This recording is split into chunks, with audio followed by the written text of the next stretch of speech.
tal? ¿Cómo están? Buenas noches, bienvenidos. Esto es Decisión Libre 2023, el espacio de entrevistas sobre elecciones de Guatevisión y Prensa Libre. Y esta noche continuamos con el análisis del acontecer nacional, siempre relacionado con lo que hemos vivido en los últimos días. Y para eso les presento rápidamente a nuestros invitados de esta noche. Nos acompaña el licenciado Luis Fernando Andrade, él es internacionalista y también académico, y el licenciado Álvaro Pop, analista independiente. A los dos, buenas noches, bienvenidos a Decisión Libre. Alejandra, buenas noches.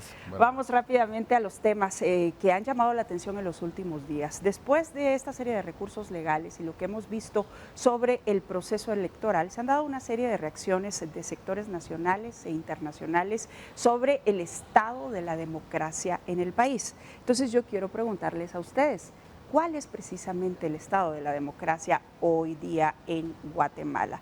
Licenciado Luis Fernando Andrade, buenas noches. Pues muy buenas noches, Alejandra, buenas noches, Álvaro. Un saludo a la audiencia de Decisión Libre. Hemos visto un deterioro progresivo desde hace varios años durante este régimen.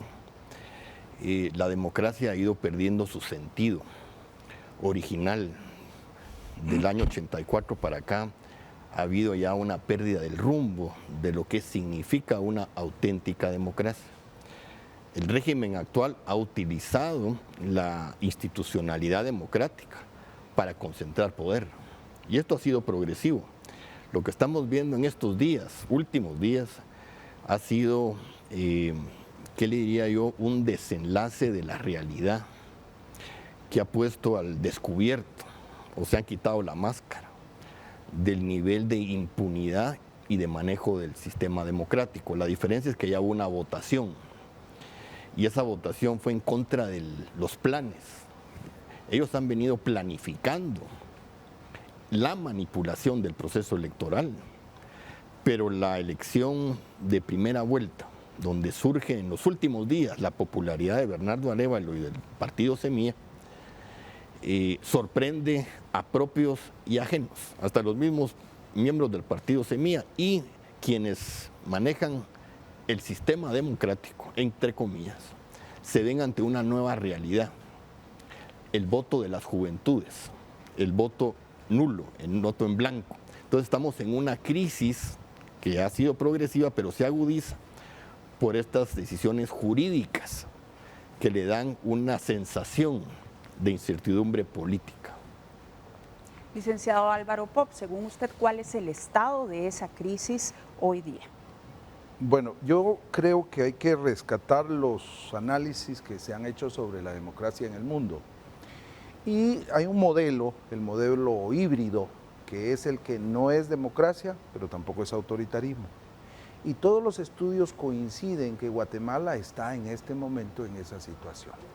Y efectivamente hay una descomposición paulatina de todo el sistema a raíz de los intereses creados, de los intereses que están puestos en la mesa de la toma de decisiones, pero sobre todo porque se reconoce que el Estado dejó de ser una construcción al servicio de los derechos constitucionales y se convirtió en un artefacto que se juega a partir de ciertos poderes.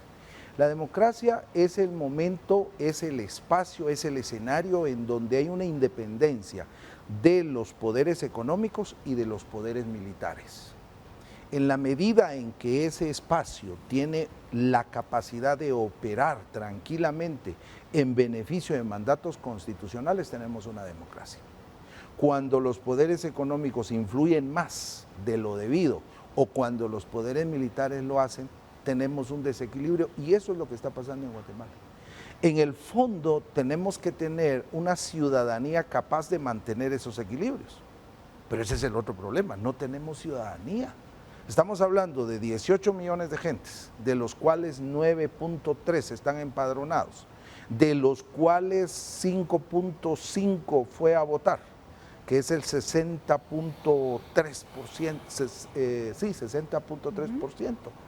Estamos hablando de que menos de la mitad de los guatemaltecos son capaces de entrar a participar del sistema. Y si a eso le agregamos que los partidos políticos son espacios express, En 3 meses formaron.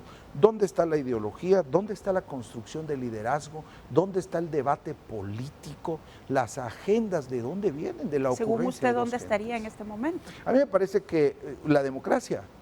La democracia y lo que usted está señalando sobre las agendas de los partidos y los diferentes sectores. No, a mí me parece que dependemos mucho de intereses que están fuera. Y estos han creado un sistema totalmente clientelar, en donde los intereses de unos se juegan sobre los otros. Yo creo que el gobierno de Jimmy Morales empezó un ciclo de total descomposición, Yamatei lo está continuando, y tenemos una población que está pegando un carpetazo, está diciendo, miren, queremos un cambio. Y para mí eso es un riesgo, porque obviamente el candidato que gane, o especialmente Bernardo Arévalo, con el fenómeno semilla, tampoco es que las traiga todas consigo y en 1 año o 2 va a tener una reforma y otro país. Podemos tener otro país, pero para peor incluso, porque puede venir el caos, dada la impaciencia de la gente ante una situación de democracia que no resuelve las necesidades de la gente. Licenciado Luis Fernando Andrade, en ese sentido, ¿qué tipo de democracia le heredaría el siguiente gobierno o recibiría en todo caso el siguiente gobierno? Mire, la ciudadanía ha respondido a esta crisis. Toda crisis tiene una oportunidad. Claro.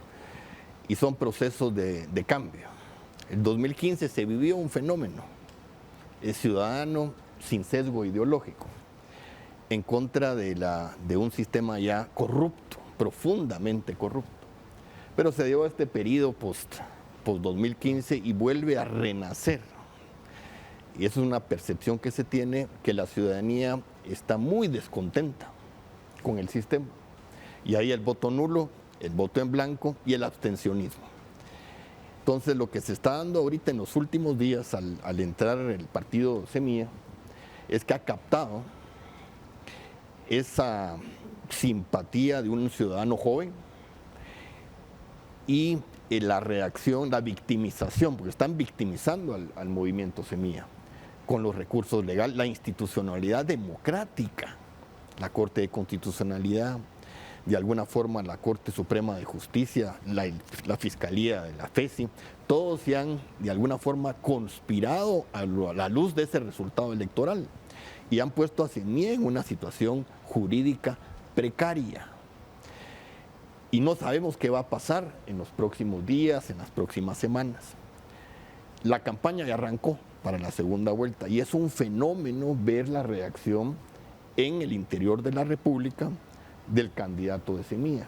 Claro. Eso no se había visto. Es un partido que no tiene muchos recursos. Viene de ser un partido que quizá tal vez no tenía la esperanza de llegar a la segunda vuelta, pero sí de tener una representación en el Congreso. Hay grupos muy poderosos, ciertamente, que controlan al Estado. ¿Cuáles serían esos grupos según usted? Mire, hay sectores políticos. El narcotráfico ha hecho una incursión en el Congreso. El Congreso ha sido ¿qué le diría yo? Ya no un balance en el ejercicio del poder y un debate de política pública, sino que ha sido una repartición del presupuesto, de negocios, de inversiones, de empresas. Entonces se vuelve como dice Álvaro Pop, un clientelismo político descarado, en donde el Ejecutivo es parte de eso. Y la parte del sistema de justicia ampara y protege ese sistema. Entonces toda la institucionalidad democrática está en función de intereses políticos, económicos, de contratistas y de gente que está vinculada de alguna forma con el narcotráfico. Manejan muchos recursos en el interior de la República, en alcaldías y ciertas diputaciones. Entonces hay un fenómeno de control del Estado que ya es una amenaza para el Estado mismo. Y ahí la Conferencia Episcopal emite un comunicado muy interesante que hace ver ese punto. Entonces hay una situación ahorita crítica en el sentido de que se manifiestan organizaciones como la Conferencia Episcopal, el sector privado, la academia, universidades, empiezan a ver un sentido de esta crisis necesita expresarse y lo han hecho contundentemente. Pero ¿qué va a pasar en los próximos días y en las próximas semanas antes de la elección.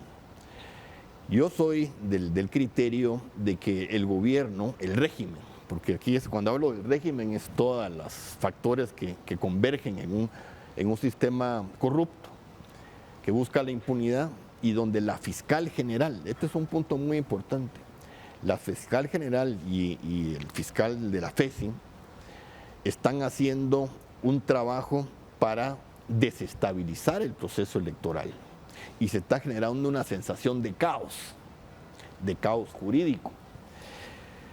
La ciudadanía tiene que estar muy alerta, muy vigilante y los sectores organizados también. El arzobispo de Guatemala, Gonzalo de Villa, tomó una iniciativa interesante, ir a visitar, se supone que en privado, a la fiscal general, pero sale a luz lo que verdaderamente se discutió, cuando le hizo ver de que no genere una tensión en el país.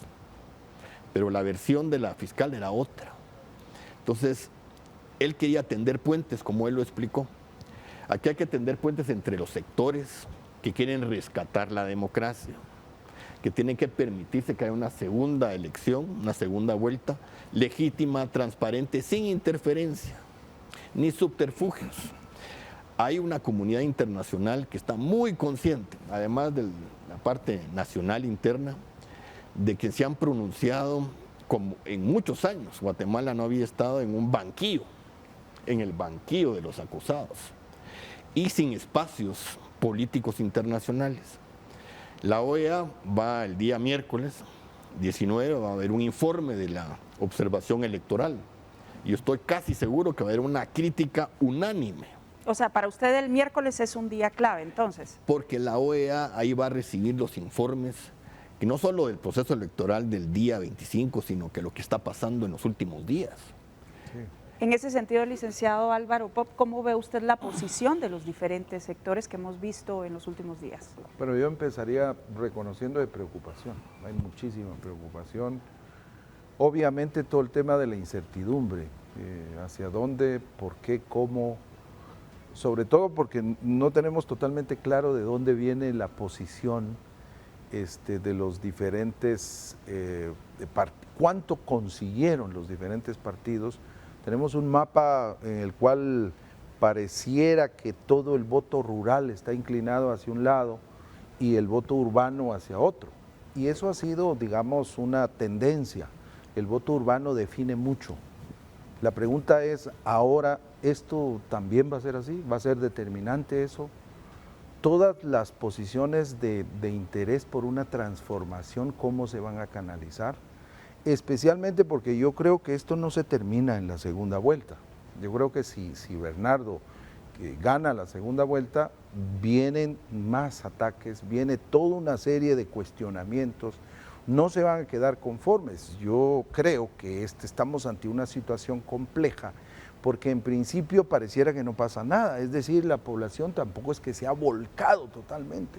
Hay una expresión y hay cierta inquietud alrededor de la participación, pero no tenemos lo que tuvimos en el 2015. Yo creo que eso... Es decir, ¿usted no ve sólida aún la participación o la reacción de los diferentes sectores que hemos visto en los últimos días? Yo todavía no lo veo muchas redes, veo mucha declaración. ¿A qué cree que se deba? A mí me parece que todavía no hay un interés por ver realmente una crisis. Yo creo que la están sintiendo efectivamente algunos sectores. ¿Será un interés por ver una crisis o un interés común? O sea, que no están definidos de repente. ¿Qué percibe usted? Yo creo que el voto nulo tiene mucho que ver con esto. Y entonces dejar ser, dejar jugar, dejar ver, está sucediendo todavía. Creo que estos tiempos de campaña pueden inclinar mucho la balanza, pueden generar esa crisis. Yo creo que esto puede aumentar, especialmente por lo que está haciendo el Ministerio Público, pero otros sectores. Hay toda una serie de fuerzas bastante subterráneas, diría yo, que están promoviendo más crisis. A mí me parece que a los que no les conviene el cambio están dispuestos a jugar al caos y eso puede ser grave para el país. Tenemos un proceso electoral judicializado, un candidato que está judicializado con una serie de recursos. En ese sentido, ¿qué perspectivas puede haber en una elección de esta manera? Licenciado Luis Fernando Andrade. Bien, la victimización del candidato de Semilla le ha generado a todo lo que es el ciudadano antisistema, que ha perdido confianza en el sistema, ve en esa victimización una diferencia. Y por eso yo percibo que hay un movimiento creciente a favor de Bernardo Arévalo. La candidata del partido de la UNE no ha entendido el cambio político, porque es parte de años de la misma práctica política. Aquí hay una percepción ciudadana en que la imposición de un régimen impopular, de que estamos hablando de un régimen que es reconocido quizá como los peores en la historia democrática de Guatemala. Y el ciudadano se está dando cuenta que hay que hacer un cambio fundamental, que contraste. No es ideológico, es de indignación. Sí. Es de indignación. Claro, hay intereses para crear polarización. Mire, él representa el comunismo. Yo intento ser objetivo. No hay que dejarse llevar por la polarización ideológica. Eso es un subterfugio para polarizar a la ciudadanía. Yo invito a que sea la ciudadanía muy prudente, aquellos que se presten a este juego, ver con objetividad lo que se está planteando. El futuro del país, más allá de las elecciones de la segunda vuelta, va a requerir gobernabilidad, estabilidad, manejo de apoyo de sectores y ciudadanos. No es fácil. Y la comunidad internacional, estoy seguro que si se produce una elección limpia, transparente, justa y que sea bien vista por la ciudadanía y por la comunidad internacional, va a tener un gran respaldo quien gane. En ese sentido, licenciado Álvaro Pop, ¿qué se necesita o qué es lo que usted observa para que sean más sólidas las posiciones de los diferentes sectores que conocemos en el país? Pues es difícil. Hay un concepto que se está volviendo muy popular y es las democracias fatigadas. Y me parece que estamos en ese escenario, sobre todo porque hay dos fenómenos que se están dando. El primero es que tenemos una institucionalidad cuestionada, pero por el otro lado tenemos una población que está no solo indignada, sino en algún momento puede llegar, y eso todavía no lo veo, y eso es lo que tenemos que analizar, cómo puede venir de la indignación a una posición de acción que esperemos no sea fuerte, en el sentido de que puede ser arrebatada, pero esa indignación viene por dos causas, uno ante la corrupción y otro ante la desigualdad. Estamos hablando de un país que está profundamente desigual. Entonces, hay poblaciones que no tienen nada que perder y ante eso y están viendo los niveles de corrupción, los niveles de enriquecimiento ilícito.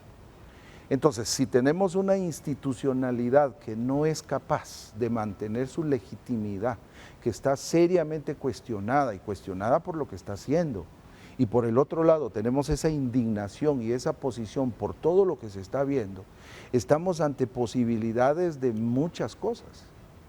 Y si los sectores saltan de las redes a la acción política de manifestación o qué sé yo, es probable que tengamos acciones en el corto plazo. Pero quiero preguntarle, ¿usted ve diferencias marcadas entre la reacción que se ha tenido en el área metropolitana y la reacción que se percibe en el interior de la República? Sí, precisamente a eso me refería, porque no hemos visto nada de lo rural todavía. Esto es muy urbano, por eso decía, cuando veamos el fenómeno del salto de las redes sociales a la acción de la calle, por ejemplo, eso puede traer cualquier consecuencia. ¿Y por qué cree que en el interior de la República no se refleja igual? Es decir, vimos manifestaciones el fin de semana, algunas en diferentes puntos, pero pareciera que no en todo el país pues se ha percibido de igual manera. ¿Por qué cree que está sucediendo eso? Yo creo que todavía seguimos viendo una distancia significativa entre la vida cotidiana y la vida política.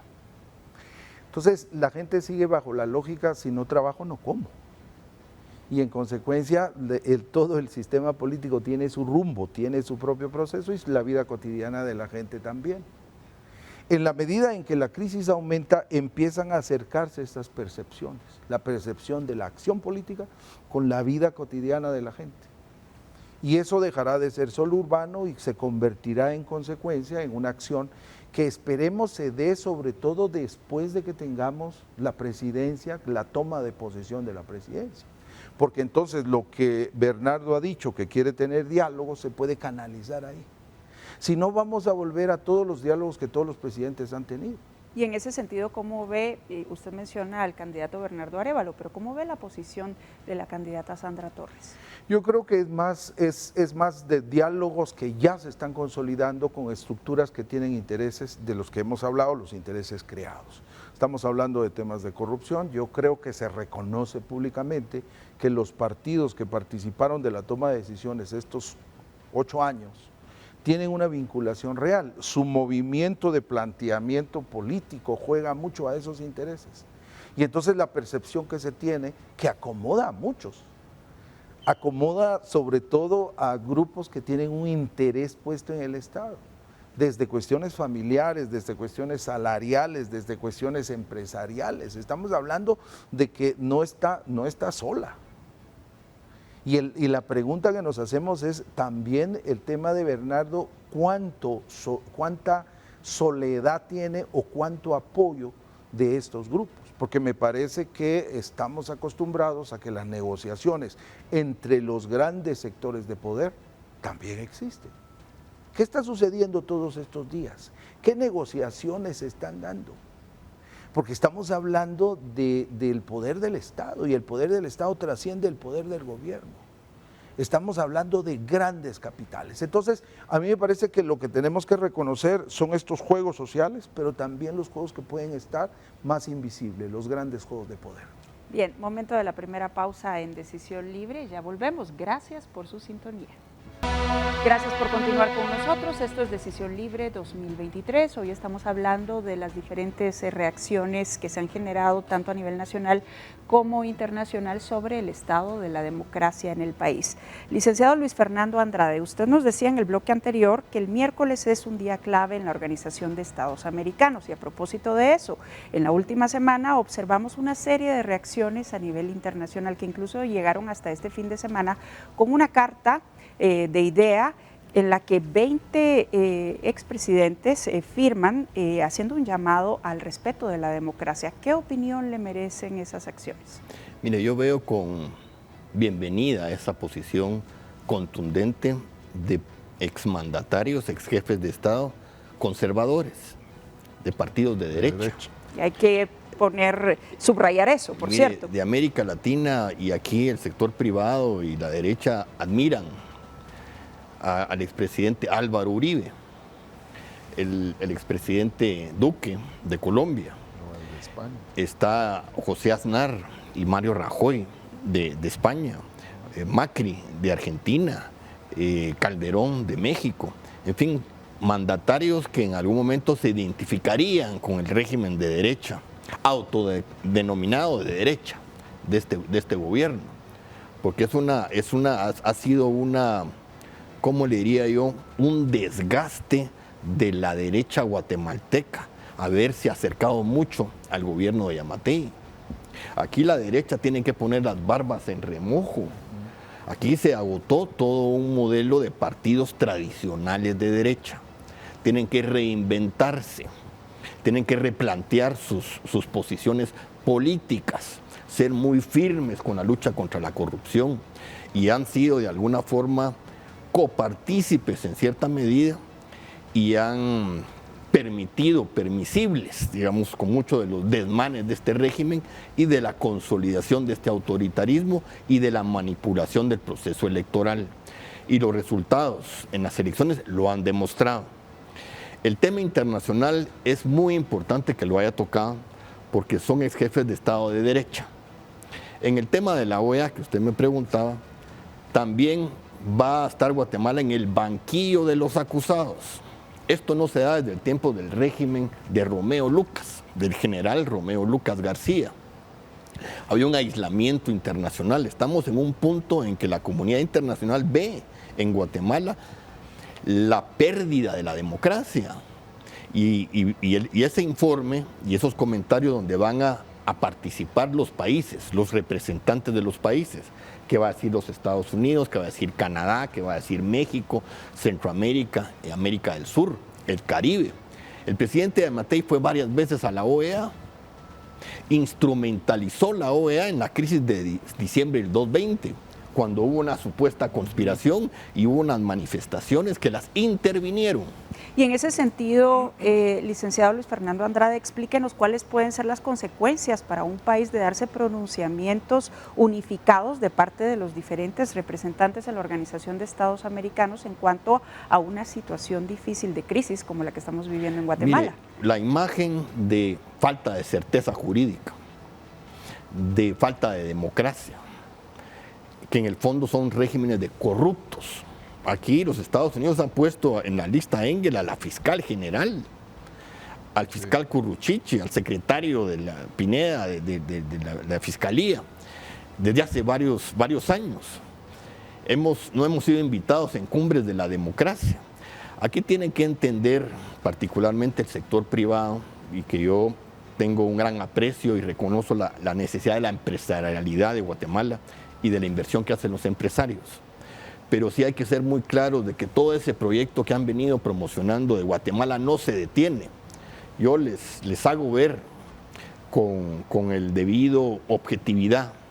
No pueden permitir que Guatemala entre en una caída en su imagen internacional.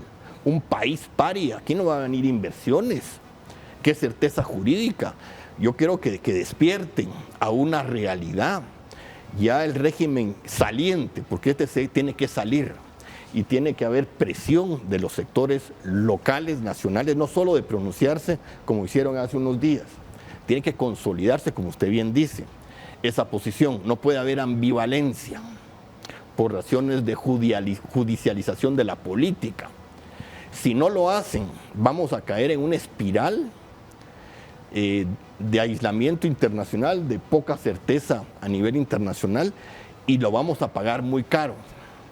Tenemos que, como diría el arzobispo o la conferencia episcopal, en la destrucción del Estado mismo. Y una ausencia de un Estado mismo va a traer consecuencias de polarización real y de movimientos que después van a ser difíciles de participar. Licenciado Álvaro Pop, ¿cuáles serían esas consecuencias que usted observa y cómo ha visto estas reacciones que acabamos de mencionar? Yo quería hacer un comentario antes. Yo creo que hay que ver también a los diferentes sectores con todas sus variantes. Por ejemplo, el mundo empresarial no es solamente el que está en el CACIF. El mundo empresarial no solamente son los grandes empresarios, que tienen intereses, que tienen posibilidades de negociación, que tienen posibilidades de presión, incluso que tienen las posibilidades de mantener ciertos privilegios desde cuestiones fiscales, desde negociaciones al alto nivel, de exportaciones o de importaciones y demás, sino también el mediano y el pequeño empresario, que es el más. En un país en donde la informalidad está arriba del 70%, cuando estamos hablando de trabajadores que no tienen ICS, cuando estamos hablando de la mayoría de trabajadores ahora que están pagando el bono 14, la mayoría no va a tener bono 14. Entonces yo creo que cuando hablamos de empresarios, cuando hablamos de otros sectores, también tenemos que reconocer que hay como variables ahí que hay que tomar en cuenta. Y estos creo que no todos están en la misma dimensión y por lo tanto, cuando nosotros esperamos ciertas presiones, estas presiones van en algunos lados que no necesariamente responden a la posición de todos, primero. Segundo, yo creo que en el tema de la OEA sí vamos a tener algún tipo de presiones, sin embargo, cuando esto se trata de explicar a la gente, tenemos el problema de que efectivamente no hay una cuestión que afecte directamente. Porque el escenario internacional se maneja a partir de la vergüenza del país. No hay, digamos, no va a haber una presión directa en términos de ciertas medidas que afecten al gobierno. Y si perdemos esa vergüenza, efectivamente van a afectar en las negociaciones que tiene el país en muchos ámbitos. ¿A nivel comercial? A nivel comercial, a nivel de todo lado, pero no se siente inmediatamente. Y yo creo que es ese margen. el que algunos están jugando y que están apoyando las acciones que están teniendo la fiscal y el resto de sectores alrededor de los prosistemas. Porque no están solos. Es decir, la fiscal no va a moverse si no sabe que tiene ciertos respaldos. Y ese margen de decir, bueno, al final no va a pasar nada. Digamos, después de los pronunciamientos que vimos la semana pasada, ¿usted cree que la fiscal general mantiene el respaldo que tenía antes de estos episodios? Yo creo que el respaldo que ella tiene no es popular, es decir, no es del pueblo y no son de los sectores que nosotros estamos viendo en el debate nacional, pero tiene respaldos. A mí no me cabe la menor duda que de algún lado está encontrando ese respaldo. Yo creo, y me parece que hay que analizar incluso a los sectores empresariales más fuertes. Hay algunos que están apoyando esto, así como desde el gobierno, así como desde el ejército. Habrá incluso sectores internacionales que pueden estar diciendo aguantemos o incluso vamos al caos. Aquí me parece que hay gente que está dispuesta a irse al caos. Y eso es lo grave, porque están apostándole al no va a pasar nada. Vamos a tener elección, lo vamos a seguir presionando, incluso se puede llegar a la posibilidad de un enjuiciamiento al presidente, van a tener un congreso a favor y la cosa va a seguir. Es decir, jugarse a la crisis de baja intensidad. Esa es una posibilidad en el futuro. Y mantener la crisis y mantener la crisis. Habrá grupos que realmente van a ser afectados. Yo creo que ellos deberían de apelar inter pares de que esto no puede seguir y que necesitamos realmente estabilidad que beneficie a todos. Un país estable, un país en la ruta al desarrollo le conviene a todos. Y yo creo que ahí hay miedos que no les hace entender y ver esa dimensión de país que todos necesitamos. Licenciado Luis Fernando Andrade, por ejemplo, hablando de estas reacciones internacionales, vimos una reacción unificada de republicanos y demócratas, por ejemplo, hace algunos días precisamente sobre lo que estamos viviendo en Guatemala. ¿Qué significa eso y cuál es el impacto? Yo disiento un poco de Álvaro en su planteamiento de subestimar a la comunidad internacional. Lo que usted está diciendo es un cambio significativo de que republicanos y demócratas de los comités de relaciones exteriores son comités muy importantes. Sí. Y su pronunciamiento público a la luz de lo que pasó la semana pasada y que el representante republicano de Texas invita al gobierno de Biden a que haya sanciones. Y ya está el planteamiento hecho por los republicanos. Esto no se hace espontáneo. Aquí hubo un informe a los senadores y congresistas de la situación de Guatemala, el Departamento de Estado. Aquí hay una carpeta sobre el caso Guatemala, un caso crítico de una gran incertidumbre en lo que puede pasar en los próximos días y en la propia elección de la segunda vuelta.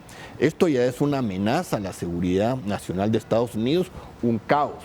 La posibilidad de que aquí se genere una incertidumbre en todo sentido. ¿Y a eso se debe esa reacción entonces, según su experiencia? Es una reacción ya indicativa del grado de preocupación que tienen los Estados Unidos. No solo es el gobierno, es el Congreso, son los representantes de los comités de relaciones exteriores. Entonces, el tema internacional no hay que subestimarlo. Aquí va a haber una batalla también a lo interno, donde van a tener que haber definiciones. ¿Qué tipo de definiciones? Ya los pronunciamientos de la semana pasada fue un avance, pero se van a dar otros pasos del régimen para desestabilizar. Y hay muchos mecanismos que tienen, y están dispuestos, da la impresión, a llegar a más allá de los límites permisibles de un juego democrático. No están abiertos a permitir las condiciones de una elección limpia. Por eso la comunidad internacional y los sectores, y no hablando de los sectores de pequeños y medianos empresarios, son los sectores organizados que tienen influencia en el quehacer político. Y está la academia, están las organizaciones civiles.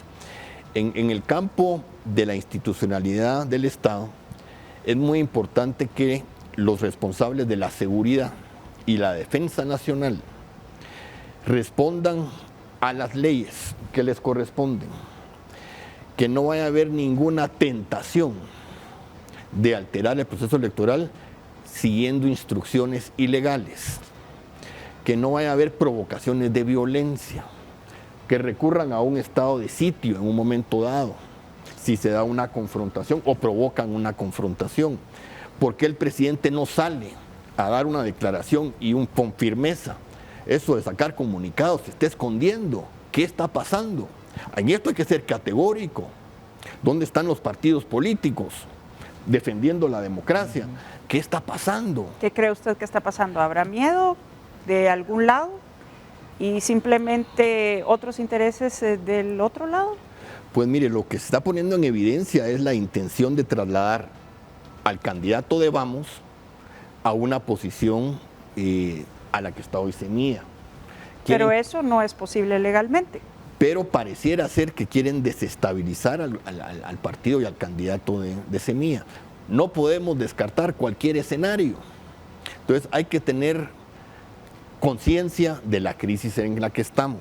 No podemos cruzarnos de brazos. Ya la semana pasada cometieron un gravísimo error, el atropello al Tribunal Supremo Electoral. Tengo que interrumpirlo porque vamos a una pausa y en el siguiente bloque volvemos con las conclusiones. Gracias por su sintonía. Esto es Decisión Libre 2023. Gracias por continuar con nosotros. Esto es Decisión Libre 2023. Ya para concluir este programa, quisiera pedirles, según su experiencia, cuáles son las conclusiones y previsiones que ven para el país sobre el estado de la democracia para los siguientes días de lo que queda de este proceso electoral. Licenciado Luis Fernando Andrade. La presión internacional va a ir creciendo y va a ser muy fuerte si siguen intentando desestabilizar el proceso electoral. El caso de Guatemala no van a permitir que se descarrile y que el régimen se imponga, que imponga sus condiciones a través de procesos judiciales espurios. Y a nivel interno, yo quisiera ver que se continúe con posiciones muy firmes, categóricas, y que el régimen dé la cara, que el presidente haga una conferencia de prensa con todo su gabinete, comprometiéndose en un proceso electoral transparente, justo, sin ningún intento de manipulación. Es oportuno que lo haga a estas alturas, sería necesario. Si no lo hace, pues una prueba más de que no le interesa a este régimen facilitar unas elecciones libres, y ahí a la ciudadanía, un llamado a la ciudadanía que se mantenga atenta, vigilante, y a los medios de comunicación también, a que esto no podemos permitir. Si la democracia se pierde a través de una distorsión del proceso electoral, va a ser muy difícil recuperar un proceso democrático. Licenciado Álvaro Pop. Yo creo que efectivamente el llamar a la institucionalidad que salga a establecer una posición es fundamental. En segundo lugar, yo creo que esa institucionalidad tiene que comprometerse para que los tiempos y los resultados del proceso electoral en términos de una nueva toma de posesión se den con la transparencia y en la dinámica que ya tenemos legalmente establecida. Efectivamente, la presión internacional va a ser muy fuerte. Yo creo que una de las presiones puede venir por mecanismos económicos.